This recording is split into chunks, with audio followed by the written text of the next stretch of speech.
cause y'all know what it is. TNN Trap News Network. I was with Rich Rapper. I fucks with you.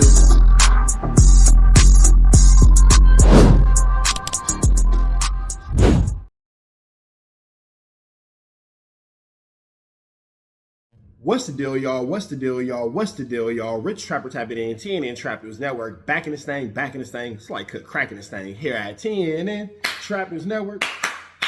It's that good news you can use. It's that good knowledgeito you're not finna get in nobody's collegeito. Make sure you hit that notification bell at the top. Hit all, stay tapped in for the latest and the greatest. Hit that like, hit that hype, hit that comment, hit that subscribe button, and make sure you hit that share button for everything we got going on here at TNN Trap News Network. Make sure you tap in. Leave a comment because we're going back to the chili giveaway. So when we get to 31,000 subscribers, we're going to make sure that we pick the best comment between now and 31,000 subscribers. And we're going to give you some chili, big dog. So it's important that you comment. It's important that you comment. It's important that you comment. Once we get 31,000 subscribers, we're going to make sure that we let y'all know an exact date and exact time that we will be doing a live to give away that money. You got Cash App, you got Apple Pay, you got Zelle, you got Venmo. Don't worry about it. We're going to make sure you get that chili. Make sure you hit that like button, that comment, that good subscribe button. TNN Trap News Network. We taking it back to the basics, man. Let's jump into this news.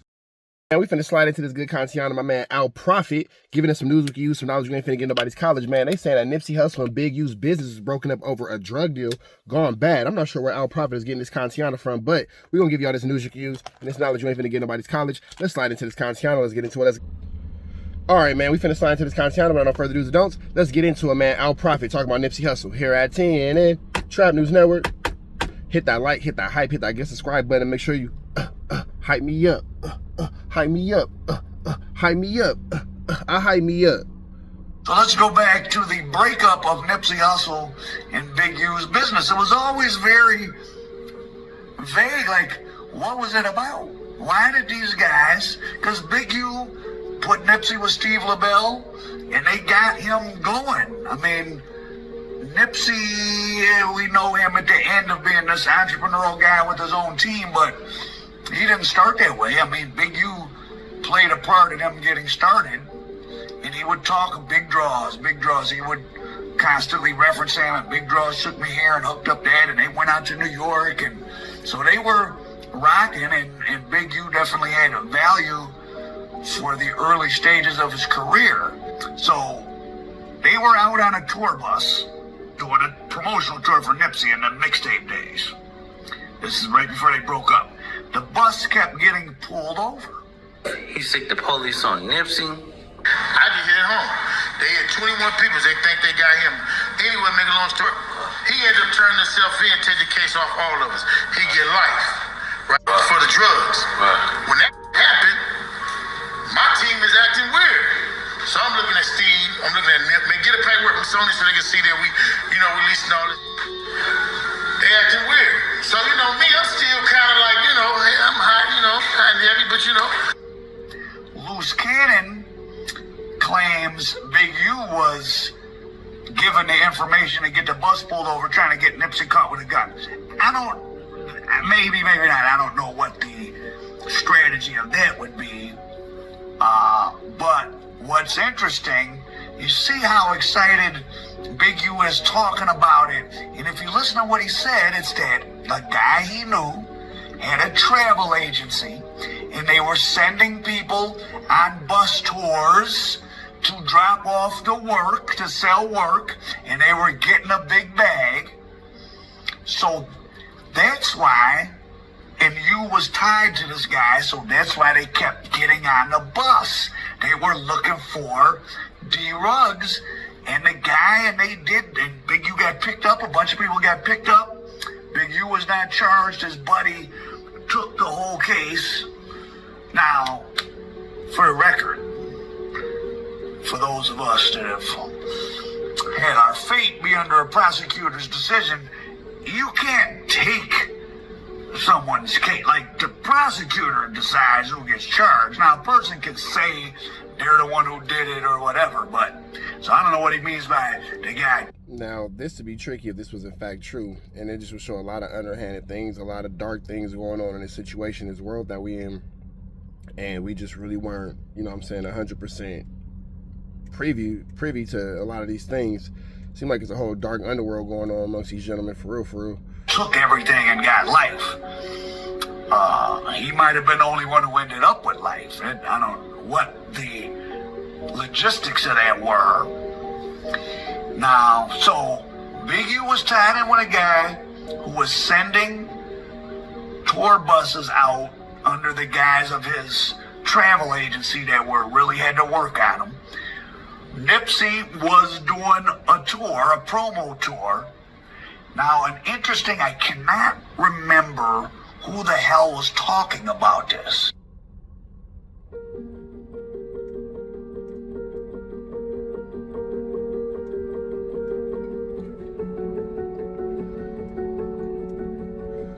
Who the fudge is this ninja? Who the hell is he? I ain't never seen this ninja before. So they saying that Big U was running his promo company, you know what I'm saying, with all these cars and all this kind of stuff, busting this 1-2 step like a travel agent. But that was really just like how people used to have, I don't know if y'all ever seen Breaking Bad.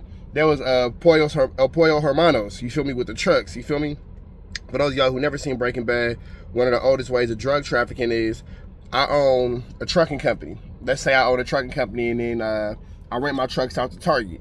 And every Target I go to, I'm dropping off Target materials, but I also got somebody waiting at the back door to drop off what I got to drop off at the truck, you know what I'm saying, to them. So we just killing 2 birds in 1 stone. Hey, bro, I got this load. I'm taking it to Target. Meet me over there. And then when Target grabbing their stuff, you're going to grab your stuff, and then we're going to all be about our business. You feel me? The Mexicans in Chicago tried to kill Nip? Yeah. At the concert, Sean, it was fucking 100 Mexicans with colorful Crenshaw shirts on the south side of Chicago.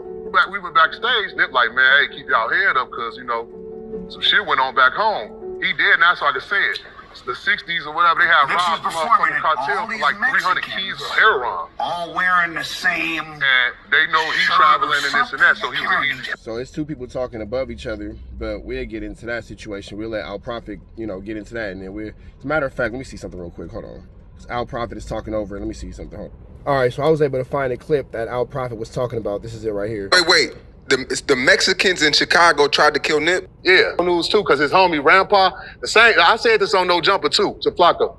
The same nigga that was with Nip that he got killed, you know, he was with his homie that day in the parking lot, and the nigga that ran away, like took off fast as hell, that was Grandpa. But like I was saying, like, I know he got a lot of grief for running away, like, you know what I'm saying? Because like you, Sean Cotton, whoever's around you, like Charles White, I know you helping his career. Nigga, somebody get to blowing at you and that nigga run off on you. And mind you, this is the man, Big Folks. I believe he's from Chicago, and this is from Say Cheese 2 years ago. The nigga like me gonna look at you like, damn, that's not honorable. Because that man, he your lifeline. You know, and he shot, like, save him, do something, nigga. So, but I'm like, I know he was going through a lot in LA with real niggas on his ass about that and this and that, but I'm like, well, they missed the part where he really did that shit in Chicago. When they pushed Nip on the bus, locked him on the bus, we had drove off because we really was securing them that night. They had one security, they was on the tour. He was on that $100 tape tour shit. 6 Mexicans with Crenshaw shirts on came behind. Matter of fact, at the concert, Sean, it was fucking 100 Mexicans with colorful Crenshaw shirts on the south side of Chicago. I'm already like, man, what's to this? And we went backstage, Nip like, man, hey, keep y'all head up, because, you know, some shit went on back home. He dead, and that's why I can say it. It's the 60s or whatever, they had robbed the motherfucking cartel for like 300 keys of heroin. And they know he traveling and this and that, so he was an easy target. They was gonna kill him to hurt the 60s type shit. You see what I'm saying? Wow. Yeah, so that's, you know, we found out everything. Yo, this is a Say Cheese exclusive right here. Yeah, that's why they was gonna kill Nip, you know what I'm saying? But Nip didn't have nothing to do with that or nothing. Like he was telling me, he's like, I don't got nothing to do with that, but the homies back home, they did some shit, so it's like, Mexicans was at war with any nigga from around there. They caught you with a white t-shirt on, they was killing you type shit in LA. So that's the Cinco de Mayo situation. So I think that he's mistaken situations, because Cinco de Mayo, if this was 2 years ago, Cinco de Mayo situation was 2005. So I think that he's mixing up his stories, because I don't think that was still a valid, you know, 1-2 step like Sierra. And I'm not gonna say too much about that, but that wasn't the 6. I don't know. Somebody did something to somebody. I don't know. But I think that he's mixing up his stories. All type of, well, that shit, you know, we got a big Mexican presence too in Chicago, Humboldt Park and all that. They monsters too. So I guess they got the kite to go ahead and do them. And they tried to do them because, mind you, they got a nigga like, they got a goofy ass security with him like on some Dewberry shit. Like your boy Charles, the white homie Dewberry, that think he could whoop shit. I swear to God, listen, they had a nigga like that with him from LA. Like, man, all right, I got the gun on me. I'm big as hell. I'm gonna knock a nigga out. Big, slow, dumbass nigga. I swear to God. So we thinking we pulling out. Me and my nigga Shorty 6, we pulling out. We got sticks on us. We pulling out. We got mouse and everything. We just sent shot in the back. Me and Shorty, we on the low end. So we chilling. We about to leave. We done got drunk all night. We done stayed backstage for 2 hours. We done did some dumb shit. Because it's like, Nick, go get out. He was having so much fun with us. It's like, he felt like, I feel like I'm back in the hood. We was kicking it. He didn't want to leave. His tour bus in the alley back there behind Reggie's on 22nd. So I'm like, damn. So me and Six like, we gotta get, it's time for us to go type shit. Like, nigga, we ain't about to get caught down like this. So we out of there. He get on the tour bus, right? So in our rear view, we see the colorful shirt, Sean, the Crenshaw nigga. We see him. They run into the bus. Throw the car in reverse. Like, what the fuck? Man, by the time I'm in reverse now, I'm about to turn the car to get back to alley. The lights is on everybody. It's 6 motherfucking Mexicans.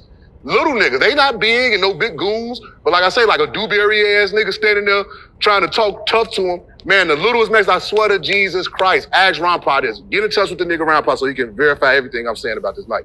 Man, knock this big goofy ass straight out on some Chicago shit. Bah! Little nigga. Pack his ass out. He fall out. Bam, he had on big glasses, and his ice outside. Glasses skeet across the motherfucking ice, and his gun skeet across the ice. The Mexicans, they on the ice, fumbling, trying to get to the gun. Couple of them trying to get to the gun. The other shorty just beating the big ass, the Dewberry nigga, they beating him. They Dewberry in his ass. Beating him. I'm damn. We the Dewberry and Dewberry. Out the car's icy. We got 230s on us. Imagine this Nipsey tour bus right here. We see Ron Pop push him in the back. Nipsey tour bus had a room on the back of him. He pushed him in the back of the room, closed the door. These motherfuckers climbing on the bus, like getting on the bus driver scared and like, damn. Now Ron Pop, like, he on the bus, we looking like, what to do? We out there, we trying to line, like, man, Ron Pop just opened the door, jumped off the bus, pack a nigga, bam, still on him. Next Mexican rolled up, wow, stabbed Ron Pop. We, damn. Then they killed folks. Now I'm like, fuck it, get the blow. Boom, boom, boom, boom, boom, boom. We told Nipsey bus up. But I knew he was in the back of the bus. Now the driver, he on the ground somewhere. But imagine they're climbing on the bus to get to the back to get to him. Man, what, G? Found him, get up out of there. Was it Latin Kings or somebody? Was it I ain't gonna put that. Okay, so that was that situation. So let's take it back to Al Profit. So now that we all caught it. Mexicans somewhere have been owed some money by Big U and them, or that guy that was sending the workout on the tour buses. So imagine you got a black guy in LA, you know that he's getting work and he's sending around the country on tour buses. He doesn't pay for a load. He owes. Of course, it's hard, you're bound, right? But now they know, oh shit, this rapper that we know this guy somehow affiliated with or is in the same circuit of people, Nipsey, he's on the road in a tour bus, and we know this guy sends work out on the tour buses. Let's run up on them.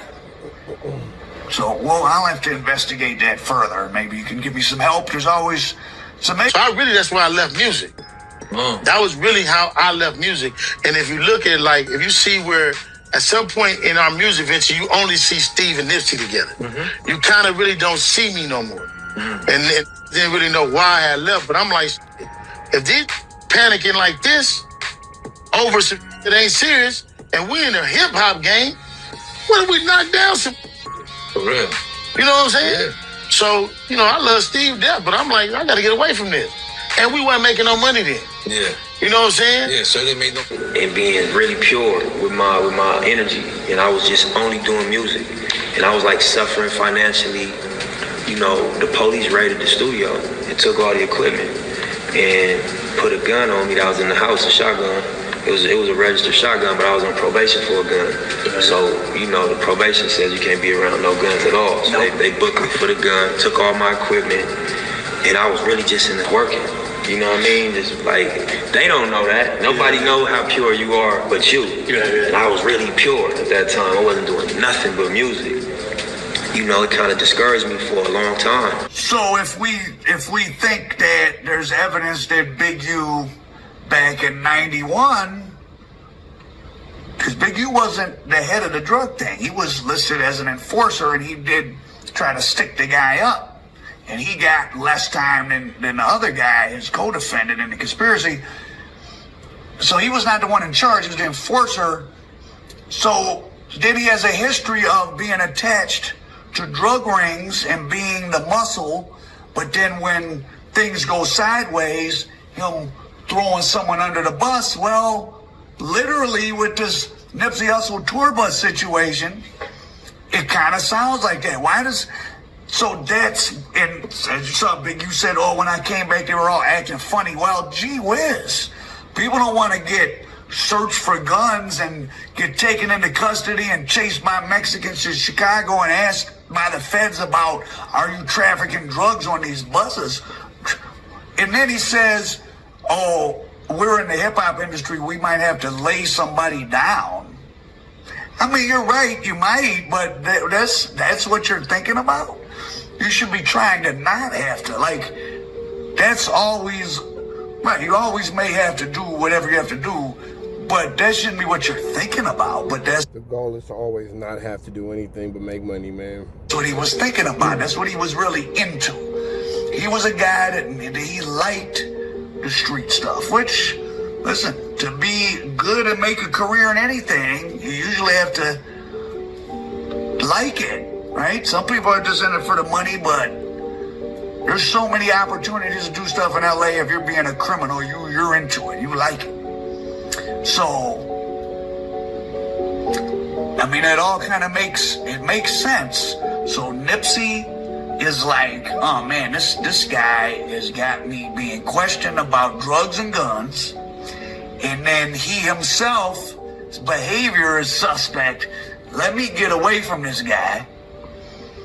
And then he might have been talking bad about, you know, like, oh, what's up with Big U seems suspect, which of course is going to raise Big U's antennas. Big U, as told by Lil Razzie and others, goes over to the studio where Nipsey is to talk about his equipment and ends up throwing a water bottle at Nipsey and hits him. They go outside to fight. Big U's doing his MMA stretching. It's not that Nipsey beat him up. They kind of spar around for a while. Nipsey's smart enough not to let him get too close because Big U is a big guy and trained and all that. It would hurt him if he grabbed him, but he doesn't let Big U grab him. He's much younger. Big U starts to get tired. So they call out another guy, Little Draws. Little Draws and Nipsey go at it a little bit. So he didn't beat up Big U or nothing. But then the other time when Big U makes Nipsey... See, Big U said he went to pick Nipsey up to get his discipline, but they were, from other ways the story is told, they're outside somewhere in the 60s hood and Big U pulls up and is like, yo, get in or something. And a fight starts and Big U and his group is getting the best of Nipsey and the other group, but then Fats pulls up, 5'4", stocky Fats, and he's upset. He just gets out and runs and kamikazes you and puts them out of his pockets. So if your reputation is of the ultimate enforcer on the streets, you're, to use his own terms on the wiretaps, I'm the last OG still killing people. You can't get literally... That's an ugly quote to have on a wiretap. It's an ugly quote, man. That's not going to work in your favor. It's one thing to dance around with Nipsey and you're old so you get tired, but neither one of you really punch each other. It's another thing for Fats to actually hit you in the chin and knock you down. And listen, anybody can get knocked down because I don't care. There's no muscles on your chin or nose. You catch a blow from a guy who's 250 pounds to your chin or 200 pounds. Or me, if I hit you dead on your chin or nose, you might fall down. So now you got, he's been knocked down by Fats. Nipsey is off of him because of these criminal cases. All right, man. So that's the end of that. It's a lot going on, man. It's a lot going on. When I say all that to say, this trial will be starting soon. The trial will be beginning soon. So as the trial continues to go, I'll keep y'all updated as these stories and more continue to develop here at TNN Trap News Network. The internet is an interesting place because they get bits and pieces from different stories and try to put them into one story. when they're in fact different situations. So I always kind of keep that in mind too when you're listening to these stories. So I always try to give y'all the best clarity on it as I can without being too whack 100 or 600 about it. You feel me? With that all being said, man, we about to the next one. Red dots to the left. You know the rest. We go.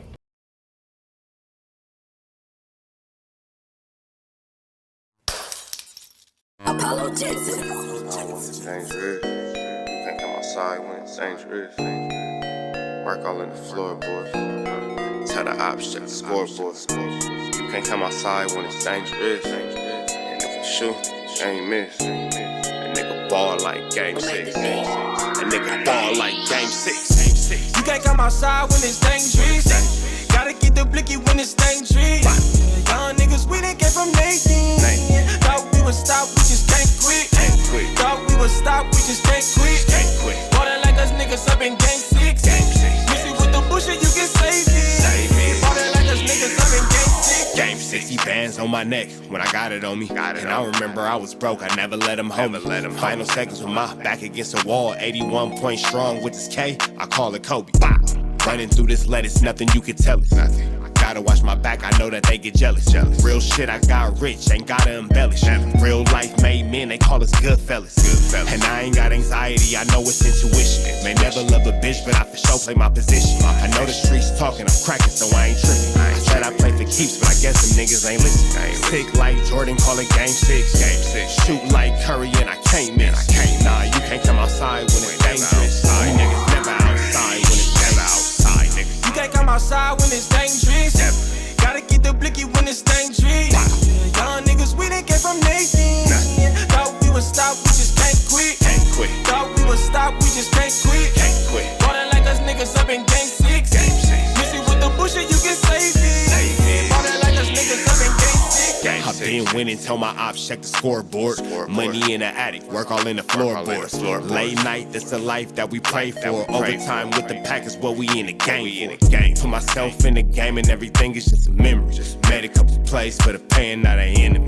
Gotta watch my friends more, I gotta watch the enemies. Friends is hella fake, I know we're enemies' intentions.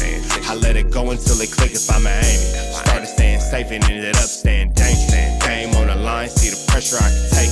Hall of Fame shit, so if it's mine, I'ma take. Niggas sick like Jordan, call it game 6. Niggas shoot like Curry and I can't miss. Niggas never outside when it's dangerous. Niggas never outside when it's dangerous. You can't come outside when it's dangerous. Gotta get the blicky when it's dangerous. Young niggas, we done came from Nathan. Thought we would stop, we just can't quit. Thought we would stop, we just can't quit. Ballin' like us niggas up in game 6. Missy with the bullshit, you can save it. Ballin' like us niggas up in game 6. You can't come outside when it's dangerous. Gotta get the blicky when it's dangerous. Young niggas, we done came from Nathan. Thought we would stop, we just can't quit. Thought we would stop, we just can't quit. Ballin' like us niggas up in game 6. Missy with the bullshit, you can save it. Ballin' like us niggas up in game 6. Sick like Jordan, call it game 6. Shoot like Curry and I can't miss. You niggas never outside when it's dangerous. You niggas always inside when it's dangerous. Shoot like Curry and I can't miss. Niggas sick like Jordan, call it game 6. Niggas never outside when it's dangerous.